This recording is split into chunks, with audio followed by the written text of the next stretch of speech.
আমার মালিক তো ইচ্ছা করলে আমাকেও তো এরকম হাত পাও ছাড়া মানুষ বানাইতে পারতো।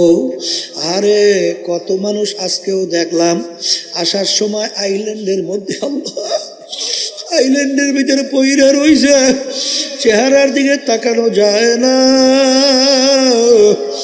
ওর কোথায় বাড়ি কোথায় ঘর, কিন্তু আমার মালিক তো আমাকে একটু মাথা গোজার ঠাই দান করছে।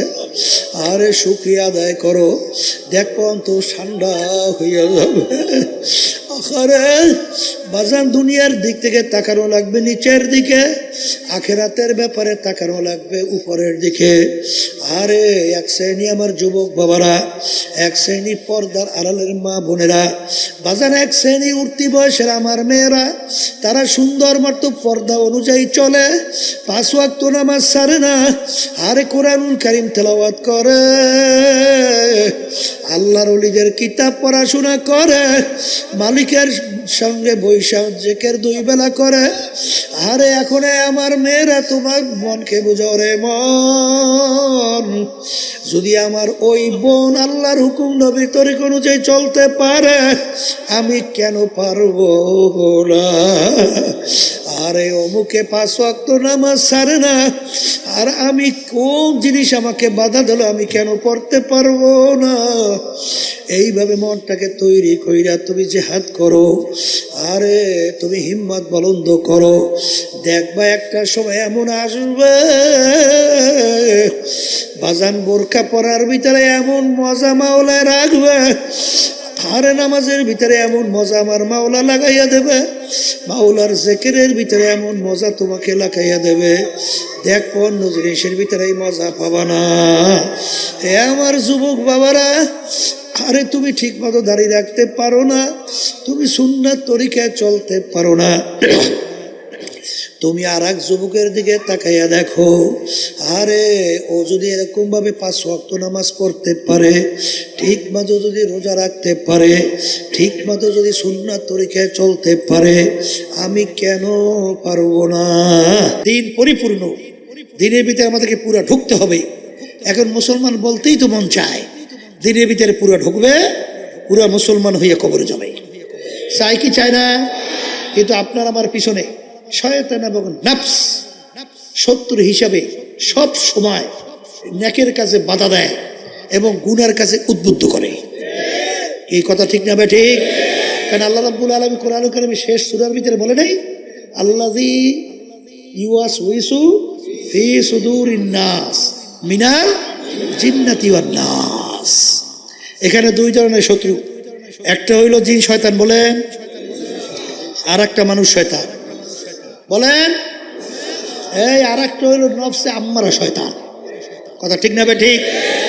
এখন বাজানদেরকে বলবো, আমরা তো দিনের পথে চলতে চাই, এরাই এই আমার কাছে দোয়া চায়, বলে হুজুর চাই তো দিনের পথে চলতে, গুনার থেকে ফেরতে, হুজুর পারি না, একটু দোয়া করে। একজন আজকে বলতে আছে, হুজুর নামাজ টামাজ কিছু ভালো লাগে না। তা আমি করি, তোর তোর ভালো লাগে না, তাই ছাড়িয়ে দে, পড়িস না। কত বড় গর্দ, চিন্তা করিয়ে দেয়, ওর ভালো লাগে না এর জন্য ও পড়বে না। এই হাম্বুক, তোর ভালো লাগুক বেড়া লোক, এটা আল্লাহর হুকুম করা লাগবে। কথা ঠিক না? ঠিক। ডাক্তারের কাছে গেছে, ডাক্তার প্রেসক্রিপশন করছে, এমন ঔষধ দিয়েছে, এমন তিতার তিতা, ও আমার মুখে দেওয়াই যায়, ঝামেলা শেষ। এর ফলে তিতা ওষুধ খাবোই গিয়া, তোমার ডাক্তার কাছে যাইতে কইছে কেনা? এই জন্য বলে, কথা ঠিক না? তাই তুমি মুসলমান হইছো, আল্লাহ আল্লাহ রসুলের হুকুম বলতে ভালো লাগে না, বলাই যাবে না, লাগুক বা না লাগুক, জোর করিয়া আল্লাহর হুকুম রসুলের তরিকা অনুযায়ী চলা লাগবে, ঠিক না? এখন এই শয়তান এবং নফস, আল্লাহ রাব্বুল আলামিন কোরআনুল কারীমের ভিতরে বলছেন, দুনিয়া এবং এই দুনিয়ার ভিতরে চাকচিক্যময়, তোমাদের কাছে এইভাবে উপস্থাপন করে শয়তান, করার পরে তোমাদের দেল মন ওদিকে ঝোঁকে, ঝোঁকার পরে ওদিকে তোমরা ঝুঁকে পড়ো। এই শয়তান তোমাদের প্রকাশ্যে জাহের ভাইয়ের শত্রু, এই শত্রু থেকে বাঁচা লাগবে। এই বাঁচার জন্য আল্লাহর জিকির বেশি বেশি করা লাগবে। কার জিকির? জোরে বলেন। বর্তমানে এক শ্রেণী বাইরেছে জিকিরের এমন শত্রু তো বাজছে, মানে আল্লাহর থেকে সহ্যই করতে পারে না। সেদিনকার আমি যাবো এক মাহফিলে, এক জায়গায় এই আসুন না যে কোন নামাজ পড়লাম, এখন এই অনেক ছাত্ররা মাগরিবের পরে একটু জিকির করতে আসে, তাই হেইয়ের ভিতরে একজন বলে আলেম কোথার থেকে আসছে, ওখানে বারান্দায় নামাজ পড়ছে। নামাজ পড়ার পরে ওরে ক্ষিপ্ত বলে হইছে, বলে কিসের জিকির করো, পাইছো কইছো, পাইছো কইছো, মানে মনে হয় খাইয়ে ফেলবে। ও জিকির শুনছে, মনে হয় গায়ে আগুন ধরে দিয়েছে। জোরে বলে কথা ঠিক কিনা? আল্লাহর নাম শোনার পরে ওর কাছে তো ভালো লাগার কথা, কিন্তু ওর কাছে তো খারাপ লাগছে কেন? কারণ নাকি? হ্যাঁ, এই শোনেন, এই তরিকার মুরব্বী রশিদ আহমদ গাঙ্গী রহমাতুল্লাহি আলাই, এই যত কওমি মাদ্রাসার যত হাদিসের সনদ, তাকে পাড়াইয়া কেউ সামনে যাওয়ার ক্ষমতা নাই। যাকে জমানার আবু হানিফা বলা হয়, যার উপাধি ছিল কুতুবুল আলম, যে 1 লক্ষের মতো হাদিস তার মুখস্থই ছিল, তাকে হাফেজ, হাদিসের হাফেজ বলা হয়। পাগলামি মনে করছো? সে আমাদের এই তরিকার মুরব্বী, সে আমাদেরকে এইভাবে জেকের বাতলাইয়া শিখিয়ে দিয়ে গেছে। কথা ঠিক না বে ঠিক? এরপরে বাচ্চাদেরকে বলবো, আল্লাহ রাব্বুল আলামিন আয়াত নাজিল করে, কি নাজিল করে? ওয়াসবির নাফসাকা মাআল্লাযীনা ইয়াদউনা রাব্বাহু বিল গাদাতি ওয়াল আশিয়্যি ইউরিদুনা ওয়াজহা। একই কোরআন শরীফে আয়াত পড়ছি না কিছু পড়ছি? আস্তে কর। আল্লাহ রসুলের উপরে আয়াত নাজিল হয়, হে রসুল আপনি তাদের সঙ্গে যেয়ে বসে, যারা আমি মালিককে রাজি খুশি করার উদ্দেশ্যে আমাকে ডাকাডাকি করে। শব্দটা ইয়াদউন, ইয়াদউ শব্দের অর্থ কি? আসতে কয়। এখন ইয়াদউনা রাব্বাহু, আমি মালিককে ডাকাডাকি করি। আচ্ছা, এখন আপনি চুপ করে বসে রয়েছে, এখন আমি উঠে করে, এই তোর ডাকলাম, কিরে আলি না? করে কই আমার ডাকলেন কই? ডাক দিতে হলে শব্দ হওয়া লাগবে, আসতে কয়। ডাক দিতে কি লাগে? কি শব্দ? আব্দুল করিম এদিকে আসো, এই ডাক হইস। এখানে ডাকের প্রমাণ পাওয়া গেছে, একটু শব্দের প্রমাণ পাওয়া গেছে, যে একটু শব্দ করে আল্লাহর জিকির করা, আমাকে ডাকাডাকি করে, আমাকে ডাকাডাকি করে। তাহলে এখন ডাকাডাকি যে করবে, এক শ্রেণীর করে ডাকাডাকি তো করতেই হইবে, গলা ফাটাইয়েছে লইয়া না, মধ্যম আওয়াজ। শব্দটা কি? আবার বলেন। এখন আবার কথা আছে, ডাকাডাকি তো করবেন মধ্যম আওয়াজে, কিন্তু পাশে নামাজের সময় নামাজ পড়ে, কোরআন কারীম তেলাওয়াত করে, এবং কেউ ঘুমাইয়া আছে, তখন তার বসে বসে জোরে জিকির করা যাবে না। কথা ঠিক না বে ঠিক? কিন্তু কেউ নাই, আর এই ঝামেলাও নাই, মানে নাউজুবিল্লাহ, মানে এই অবস্থাও নাই, তাই সেখানে কি ডাকাডাকি করা যায় আছে না? নাই। কিন্তু আওয়াজটা হবে কি? আবার কর না। তাইলে এখানে পাইলাম আওয়াজ, আওয়াজ পাইছেন? এবার আল্লাহ রাসূল সাল্লাল্লাহু আলাইহি ওয়াসাল্লাম মসজিদে নববীর ভিতরে ঢুকে দেখে একদল সাহাবায়ে কেরাম, এখানে একসঙ্গে জিকির করা জায়েজ নাই, একদলে বলে না। তাহলে এখানে মজলিস পাওয়া গেছে কি যায় নাই? আসতে কয়। আচ্ছা, পাইলাম মজলিস, তাহলে এটাও কি জায়েজ? এরপরে আল্লাহ রাসূল সাল্লাল্লাহু আলাইহি ওয়াসাল্লাম তাদের জামাত পাইছে কোথায়? বলেন, মসজিদে নববীর মধ্যে। তাহলে এখানে মসজিদও পাইছে, জামাতও পাইছে, শব্দওয়ালা জিকিরও পাইছে। এখন এই আয়াতের অর্থ কি করবা? কি জোরে বলে কথা ঠিক না বেটে? আল্লাহ রাসূল সাল্লাল্লাহু আলাইহি ওয়াসাল্লাম তাদের সঙ্গে বসলেন, বইসা শুকরিয়া আদায় করেন। আল্লাহর হাবিব বলেন, মালিক আপনি আমার উম্মতদের ভিতরে এরকম একটা জামাত রাখছেন যাদের সঙ্গে আপনি আমাকে বসার জন্য হুকুম করছেন। হে আল্লাহ, আপনি এদের সঙ্গে আমাকে দুনিয়াতে রেখে কিয়ামতের ময়দানে উঠাইয়ে এদের সঙ্গে একসঙ্গে আমাকে বেহেশতে আমরা ঢোকার ব্যবস্থা আপনি করে দিয়ে। কি জোরে বলেন কথা ঠিক না ঠিক? তাহলে এখানে আল্লাহ রাসূল সাল্লাল্লাহু আলাইহি ওয়াসাল্লাম তাদের জন্য দোয়া করছে। আর এক শ্রেণী বর্তমানে জিকির লই এত ফতুয়া শুরু হয়েছে, এর কোনো শেষ নাই। ওদিকে বিপরীতে মহিলাকে পাশে নিয়ে আছে, চা নাস্তা করে, হেবারে ফতুয়া নাই।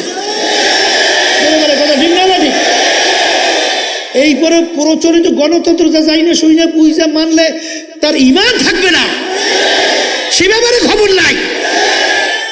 এখন বাজছে কি, শয়তান দূর করতে হবে। আল্লাহ রাসূল বলছেন, আর শয়তান জাসিমিন আলা কালবি বানি আদম ফাইদা যাকারাল্লাহু খানাস ওয়া ইযা কাফালা ওয়াসওয়াসা।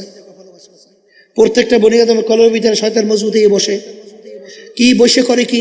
ওয়াসওয়াসা দেয়, বনি আদমকে গুনার ভিতরে লিপ্ত করায়। আমি বলছি না, আল্লাহ রাসূল সাল্লাল্লাহু আলাইহি ওয়াসাল্লাম বলছেন। আল্লাহ রাসূল সাল্লাল্লাহু আলাইহি ওয়াসাল্লাম বলছেন প্রত্যেকটা বনি আদমের কলবের মধ্যে শয়তান বসে ওয়াসওয়াসা দেয়, এবার গুনার ভিতরে লিপ্ত করায়। তাই এই শয়তান তোমার গুলিতে যাবে না, মারামারিতে যাবে না, পিড়াপিড়িতে যাবে না। যেই আমার হে উম্মতেরা আল্লাহর বান্দাবান্দিরা আল্লাহর জিকির করবে, তাদের কলবে শয়তান থাকতে পারবে না। আমি বলছি, হ্যাঁ? তাইলে বোঝা গেল এই আল্লাহর জিকিরের মাধ্যমে শয়তান কি হয়? আবার জোরে কর, দূর হয়। তাহলে শয়তান দূর করলাম, আলহামদুলিল্লাহ। এই এরপরে আরেকটা শয়তান কি কইছিলাম? মানুষ শয়তান। কোন মুখ খুলে বলেন? আমি বলছি না, আল্লাহ বলছে? আল্লাহ বলছে। এখন মানুষ শয়তান দূর করবেন কেমনে? ও তো নামাজে যায় না, ও তো জিকিরে যায় না, ও তো কোরআন করে তেলাওয়াতে যায় না। কারণ মানুষ শয়তান আপনার স্ত্রী হইতে পারে, আপনার মেয়েও হইতে পারে, আপনার ছেলেও হইতে পারে, আপনার স্বামীও হইতে পারে, আপনার আত্মীয় স্বজন হইতে পারে, আপনার দলের নেতা নেত্রীরাও হতে পারে। এক কথায় মানুষ শয়তান বুঝবেন কেমনে? এক কথায় মুখস্থ রেখেন, যে আপনাকে গুনার ব্যাপারে উদ্বুদ্ধ করে। বলেন, যে আপনাকে গুনার ব্যাপারে উদ্বুদ্ধ করে, সে যে হোক সেই মানুষ শয়তান। কথা ঠিক না ঠিক? এই অনেকে মনে করেন আমার ছেলে, আমার মেয়ে, আমার অমুক, আমার দল, আমার নেতা নেত্রী। কিন্তু ভালো করে জানিয়ে রাখা লাগবে, ওই নূহ আলাইহিস সালাম তার ছেলে কেনান ছিল কাফের, কিন্তু যখন পানিতে ডুবাইয়ে ফেলায় তখন কিন্তু নূহ আলাইহিস সালাম বলছিলেন, মালিক আপনি তো বলছেন আপনি আমার আহালকে ধ্বংস করবেন না। কিন্তু আল্লাহ কি বলছিলেন?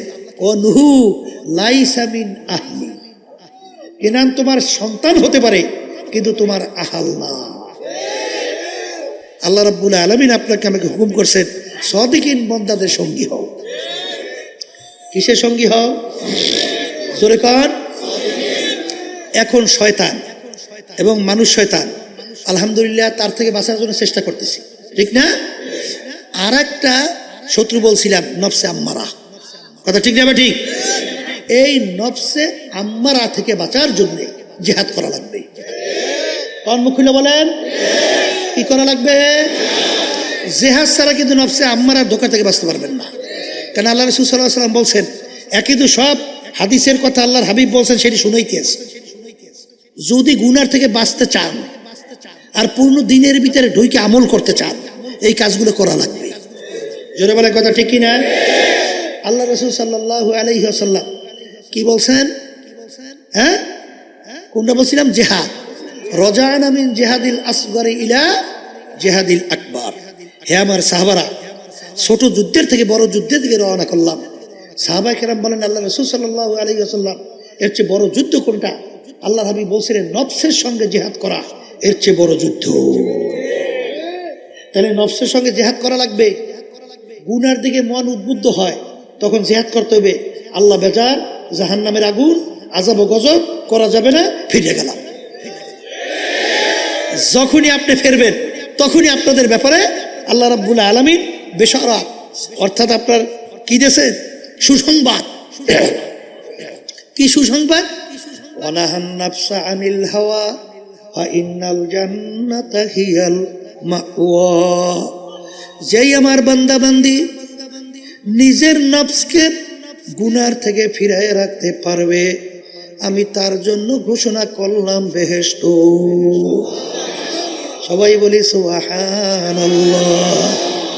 এই আল্লাহর বান্দারা, পর্দা আলে মা বোনেরা, জিহাদ করা লাগবে। জিহাদ ছাড়া কোনোদিন তুমি নফসের আক্রমণ থেকে বাঁচতে পারবা না। কথা ঠিক না ঠিক?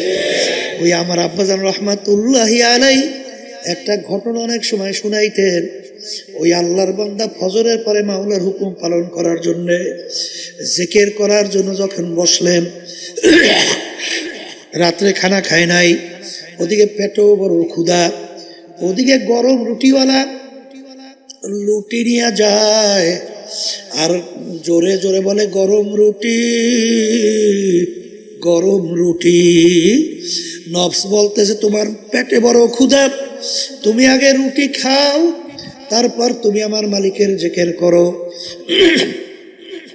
কিন্তু আল্লাহর বান্দা বলতেছেন, এ নফস, আমি আগে আমার মালিকের জিকির করব, তারপরে আমি খানা খাবো। কিন্তু এক পর্যায়ে নফসের সঙ্গে পাইরা ওঠে না, ওদিকে পেটেও বড় ক্ষুধা। এক পর্যায়ে জজবা সহকারে বলে, তু মেরা খুদা নেহি মাই তেরা বন্দা নেহি, যে হে নফস, তুই তো আমার খোদা না, তোর কথা আমার মানাই লাগবে, আর আমি তো তোর বান্দাও না যে আমি তোর কথা মানবো। তু মেরা খোদা নেহি মাই তেরা বান্দা নেহি, এমন ভাবে জোরে জোরে বলা শুরু করলো। এলাকার কিছু লোকজন আইসা তার উপরে আক্রমণ করে, ও তো কাফের হয়ে গেছে, আল্লাহ কি মানে না, নাউজুবিল্লাহ। বাজান বিজ্ঞ আলেমরা দিনদার, তারা আইসা দেখে লোকটাকে তো মনে হয় দিনদার, তাইলে ব্যাপার কি, এই কথা কেন বলল? তখন বলে, ভাই আপনি এই কথা কেন বললেন? তখন বলে, হুজুর আমি রাত্রে খানা খাই নাই, পেটও বড় ক্ষুধা, আমি আল্লাহর হুকুম পালন করার জন্য হজরের পরে আমি মাওলার জিকিরের জন্য যখন বসছি, তখন নফস বলতেছে, গরম রুটিওয়ালা যায়, রুটি খাও, তারপর তুমি জিকির করো। কিন্তু আমি বলে, ওলে নফস, আগে আমি আমার মাওলার জিকির করব, তারপরে আমি রুটি খাবো। কিন্তু ওর সঙ্গে পাইরা উঠি না। তখন আমি বলতেছি, আমি তো আর তুই তো আমার খোদা না, আমি তো তোর বন্দা না যে তোর কথা আমার মানাই লাগবে। না, আমি আগে আমার মাওলার জিকির করব, এরপরে আমি খানা খাবো। মান আরাফা নাফসাহু ফাকাদ আরাফা রাব্বা, যে নিজের নফসের পরিচয় লাভ করতে পারবে, সে আমার মালিকেরও পরিচয় পাইয়া যাবে। এই জন্য আমার বাজানদেরকে বলবো, আল্লাহর ওলিদের ইতিহাস পইরা দেখো, সাহাবায়ে কেরামদের ইতিহাস পইরা দেখো, তারা নফসের সঙ্গে কিভাবে জেহাদ করছিল বাজান। আর তুমি আর আমি যদি নফসের গোলাম হইয়া যাই, এক পর্যায়ে তোমাকে নিয়ে জাহান্নামে ফালাইয়া দেবে বাজান, আর বুঝি ওখান থেকে উঠতে পারবা না বাজান। শত্রু কিন্তু মিঠা মিঠা কথা বলে, কিন্তু শত্রুও কিন্তু মিঠা মিঠা কথা বলার মাধ্যমে তোমাকে কিন্তু ধ্বংস করবে। চোর দেখবা তোমার সঙ্গে ব্যবহার এত সুন্দর, আসলে এই ব্যবহার সুন্দরের মাধ্যমে তোমাকে শেষ করবে। ঠিক নফস আম্মারাই এমন শত্রু বাজান, তোমার সঙ্গে খুব সম্পর্ক তৈরি করবে, কিন্তু এক পর্যায়ে তোমাকে ধ্বংস করে জাহান্নামে ফেলাইয়া দেবে। এই জন্য নফসের সঙ্গে জেহাদ করা লাগবে বাজান। আল্লাহর ওলিদের ইতিহাস পড়লে দেখবা, আল্লাহ আল্লাহ। জন্নুন মিসরি রহমাতুল্লাহি আলাইহি বাজান রাস্তা দিয়া বাজারের পাশ দিয়া যায়, দেখে ডালার ভিতরে সুন্দর সুন্দর আঞ্জির, আরে এত সুন্দর এত সুন্দর ফল, তার মন চায় একটু ফল খাবে, কিন্তু পয়সা নাই, কি দিয়া খাবে? যাই বলে, ভাই আমাকে একটু ফল দাও। বলে, হুজুর পয়সা কোথায়? বলে, আমার কাছে টাকা নাই, বিনিময়ে তুমি এই আমার জুতা জোড়া রাইখা তুমি আমাকে ফল খাওয়াও। করে, হুজুর জুতার বিনিময়ে ফল দেওয়া যাবে না। তখন তিনি উঠটা রওনা করে, আর নফসকে বলে, নফস তোর কাছে পয়সা নাই, তারপরেও তুই কেন ফল খাইতে চাইলি? যা, তোকে আমি আর খাওয়াবই না, আঞ্জির খাওয়াবই না। এই ওয়াদা কইরা যাইতেছেন, একজন আইসা মাল ফল বিক্রেতাকে বলে, তুমি যাকে ফল দেও নাই তাকে চেনো? বলে, না। বলে, এই হারে এই জামানার ভিতরে বড় অলি, তার নাম শুনছো? জুন্নুন মিসরি রহমাতুল্লাহি আলাইহি। এই কথা শুই না ফলের মালিক ডালা সহ তার পিছনে দৌড়ায়। গোলামকে বলে, গোলাম যাও যাও, যদি হুজুরকে তুমি ফল গ্রহণ করাইতে পারো তোমার জন্য পুরস্কার আজাদ। এখন যাই বলে, হুজুর আপনার জন্য মালিক ফল পাঠাইয়া দিয়েছে, আপনি গ্রহণ করেন। বলেন, বাজান না, আমি আমার নফসের সঙ্গে কসম খাইতে বলছি, তোর পয়সা নাই কেন তুই ফল খাইতে চাইলি? আমার বাজানরা আজকে একজনে বলে, হুজুর আমি বড় ঋণ হয়ে গেছি, আমার জন্য দোয়া করেন। কেন তুমি ঋণ হইলা? কলে হুজুর, কলে টাকা কোথায় গেল? কলে হুজুর খাইয়া ফেলছি। ওরে কপাল পোড়া, তোর নিজের টাকা নাই, অন্যের পয়সা ধার কইরা তুই খরচ কর। তুই কিসের দিনের বুঝ তোর ভিতরে দিল? কি দিনের বুঝ তুই বুঝলি? তোর ভিতরে এত কেন লোভ? আল্লাহু আল্লাহ। এই জন্য কিতাবের ভিতরে আসছে, বাজান আখিরাতের ব্যাপারে তাকানো লাগবে আল্লাহু আকবার নিচের উপরের দিকে, আর দুনিয়ার ব্যাপারে তাকানো লাগবে নিচের দিকে। এক শ্রেণী আমার রিক্সাওয়ালা বাজানরা, বাজান রাস্তা রিক্সা চালায়, ঢাকার ভিতরে দেখে অনেকে 10 তলা 5 তলা বিল্ডিং, তার কোনো শান শওকতের অভাব নাই। সে তো আফসুস করে আর বলে, আফসুস এরকম একটা 10 তলা বিল্ডিং তো আমার হইল না, আমি তো রিক্সাওয়ালা, রিক্সা চালাই, মাথার ঘাম পায়ে পড়ে।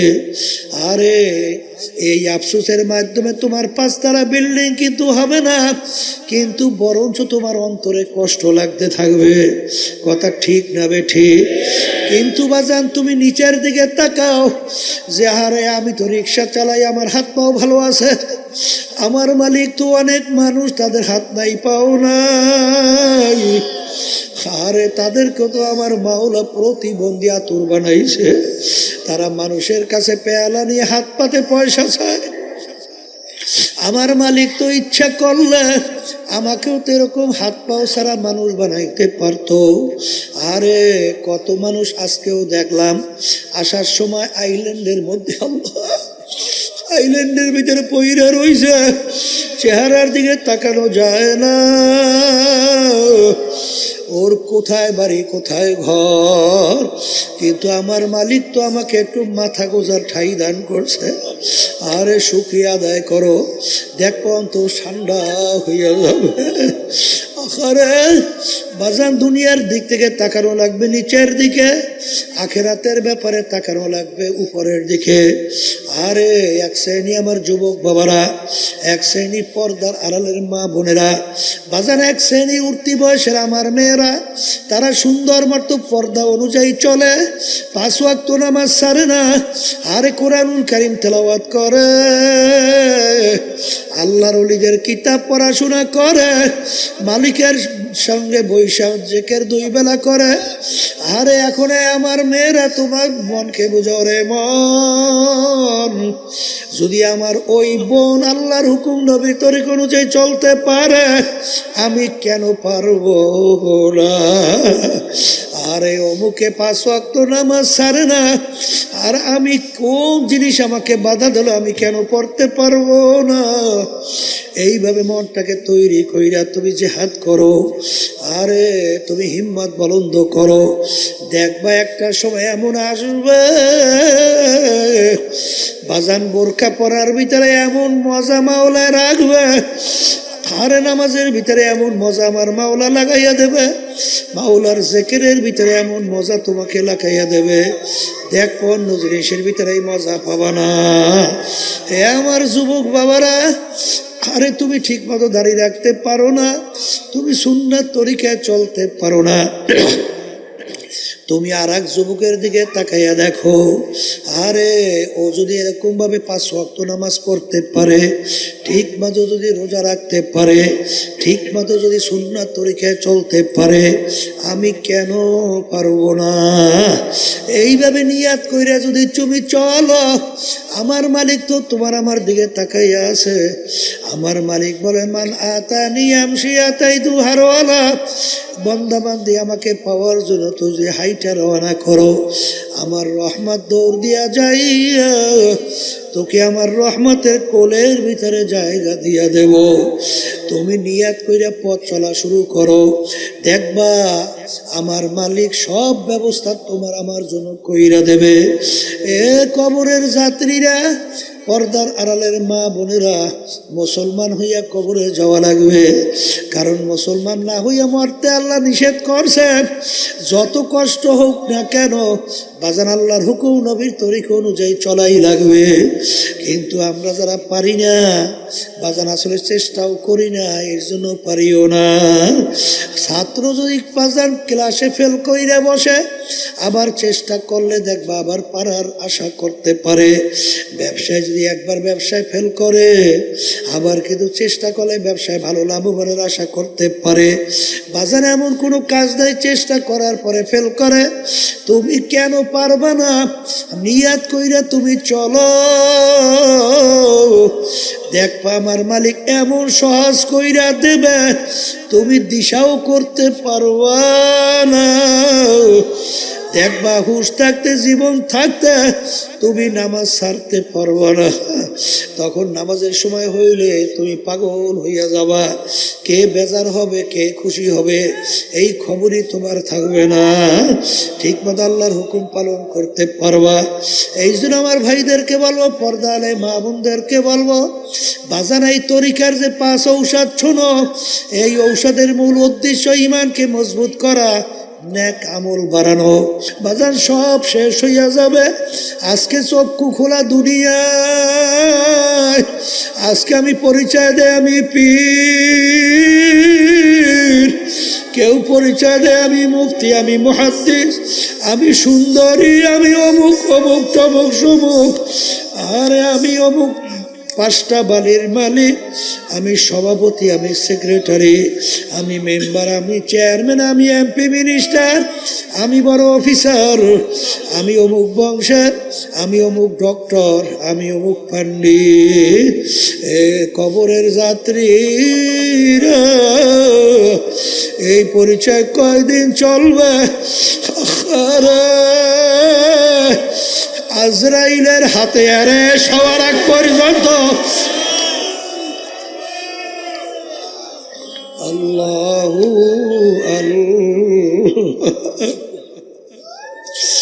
বাজান আজায়াতে অ্যারেস্ট হওয়ার আগ পর্যন্ত এই মাতুকবাড়ি সরদারি চলবে। কিন্তু আমার মালিকের হুকুম অনুযায়ী আজরাইল সালাতু ওয়াস সালাম যখন থাবা দিয়া বসবে, তখন তুমি তাকাইয়া দেখো কোথায় তোমার পীরগিরি, কোথায় তোমার মুফতিগিরি, কোথায় তোমার চেয়ারম্যান মেম্বার এমপিগিরি মিনিস্টারগিরি, কোথায় তোমার বড় বংশের, কোথায় তোমার বড় শিক্ষিত, কোথায় তোমার 5 তলা 10 তলা বাড়ি, কোথায় তোমার গাড়ি, কোথায় তোমার সুন্দরের মাতুক বাড়ি, কোথায় তোমার শিক্ষার গরম। এখন তাকাইয়া দেখো সাদা 3টা কাপড় দিয়া প্যাঁচ দিয়া ফেলায়, মাথার ভিতরে মাজার ভিতরে বান দিয়া প্যাকেট কইরা সোজা কইরা ফালাইয়া রাখে, কেমন দেখা যায়।